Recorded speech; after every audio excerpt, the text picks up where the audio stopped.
रामनगर नाम के एक गांव में एक लड़का रहता था जिसका नाम था राजू।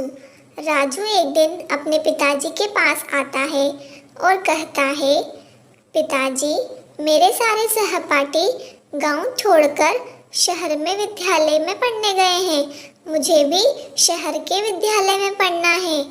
आप मुझे शहर जाने की अनुमति दे दीजिए। पिताजी कहते हैं, राजू, शहर में विद्यालय में पढ़ने के लिए बहुत पैसों की आवश्यकता होती है और हमारे पास इतने पैसे नहीं हैं। तुम गांव के विद्यालय में ही पढ़ाई करना। राजू कहता है, पिताजी, मुझे शहर में पढ़ना है और अपने मन लगाकर पढ़ाई करना है ताकि मैं आप लोगों का नाम रोशन कर सकूं।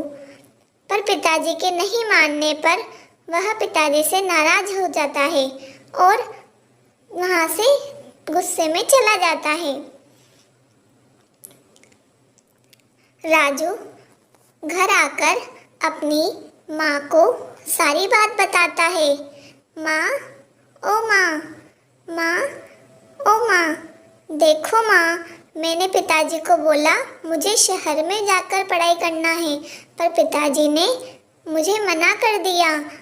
बेटा, कोई बात नहीं, तुम गांव में रहकर ही पढ़ाई करना। राजू कहता है, नहीं माँ, मुझे शहर में ही पढ़ाई करना है और अपने पिताजी का नाम रोशन करना है। मैं वहाँ मन लगाकर पढ़ाई करूँगा।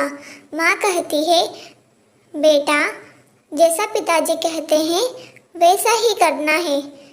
तुम अभी गांव में ही पढ़ाई करो, शहर में अगले साल चले जाना। राजू भी जिद पर अड़ा रहता है और कहता है, नहीं माँ, मुझे इसी साल जाना है शहर में। मेरे सारे सहपाठी भी जा चुके हैं। राजू की बात माँ के न मानने पर राजू वहाँ से भी गुस्सा होकर वहाँ से चला जाता है।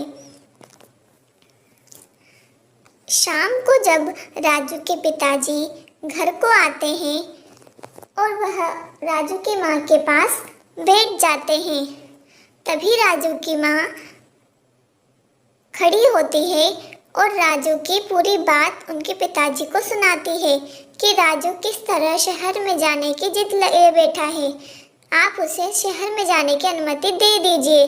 पिताजी फिर वही जिद पर अड़े होते हैं और कहते हैं, हमें हमारे पास शहर जाने के लिए इतने पैसे नहीं हैं। तुम समझती क्यों नहीं हो? राजू भी जिद पर अड़ा हुआ है। राजू की माँ बोलती है, हम सब व्यवस्था कर देंगे, पर राजू को हम शहर में ही पढ़ाएंगे। वो वहाँ मन लगा के पढ़ाई करेगा और हमारा नाम रोशन करेगा। राजू के पिताजी और माताजी इस विषय पर गहन चर्चा करते हैं और राजू को शहर भेजने का निर्णय करते हैं। ये बात बताने के लिए राजू के पिताजी राजू को ढूंढते ढूंढते जंगलों की ओर पहुंच जाते हैं।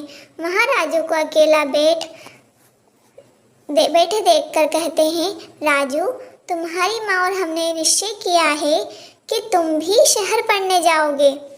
वहां जाके हम तुम्हारा दाखिला करवाएंगे। यह सुनते ही राजू खड़ा हो जाता है और खुशी से नाचने लगता है, खुशी से झूमने लगता है।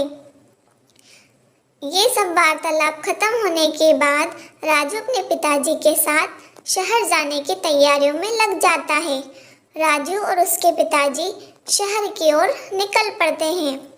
दोनों रास्ते में बातें करते करते शहर की ओर प्रस्थान करते हैं कि उन्हें शहर में जाने के लिए सबसे पहले किताबों की आवश्यकता होगी।